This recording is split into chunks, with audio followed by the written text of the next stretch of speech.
Hey everybody, today we're going to be testing out these new pasta dishes by Bravissimo. So if you love pasta, you love Italian, these things are ready to go. All you have to do is heat them up, whether that's in the pan or in the microwave. Let's get right into it. Now they've got a variety of different flavors to choose from. These are just the three that I have on hand. So we're going to be looking at the spicy arrabbiata, the tomato and basil, and then we've got an Alfredo sauce. These two over here are using Gemelli pasta. We've got macaroni on the end over here. These are made in Italy, and we can take a look down here at the bottom. You can see what the portion size is, right? No water's needed. It's not pre-cooked, no glutamine, not frozen, not freeze-dried, and all you have to do, put it in the microwave or cook it in a pan. And since I used to be a chef, we don't use microwaves unless we need to. So I'm gonna be reheating these in the pan because I've got control issues. Once you get this out of the box, this is what you've got right here. You've got a packet of pasta as well as your pasta sauce respectively. And then they all come with a bowl right here with a little spoon. So if you're gonna do this in the microwave, put the pasta sauce on top, heat it up. And that's exactly what we're gonna do in the pan.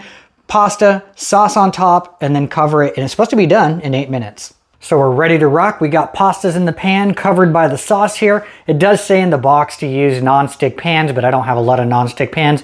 So we're gonna see what happens, but if anything goes awry, that's my fault. I'll take the blame for that.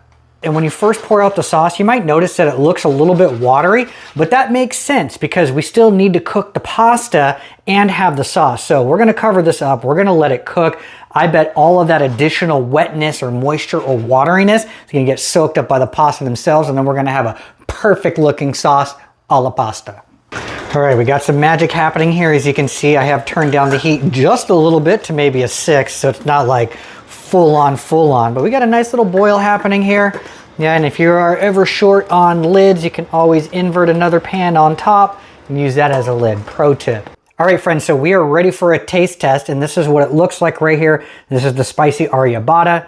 This is the tomato basil, and this is the Alfredo sauce with the macaroni. Overall, the process was very simple, straightforward, and was done in 8 minutes. It's not very likely you're gonna be cooking all 3 flavors at the exact same time. So if you do have a non-stick pan, that is probably recommended.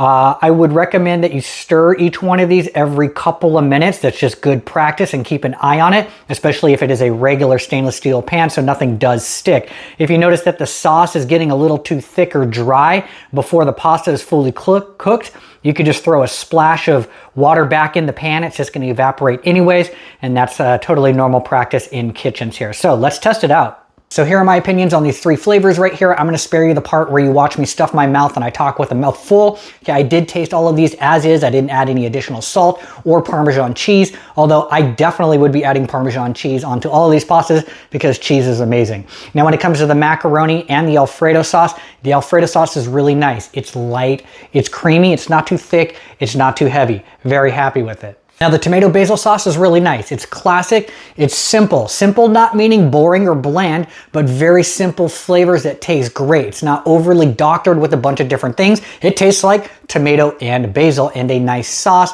that's not overly sugared as well. And the spicy arrabbiata is just that. It's got a nice little kick of heat on the back end when you're swallowing. So if you like a spicy tomato sauce, this might be your new friend. At the end of the day, what I really liked about these is that you're cooking your dry pasta in real time with the sauce, which gives you that fresh pasta sensation versus something that's frozen that you're reheating, giving you that soggy pasta. So putting in the microwave is probably super simple, straightforward, and easy.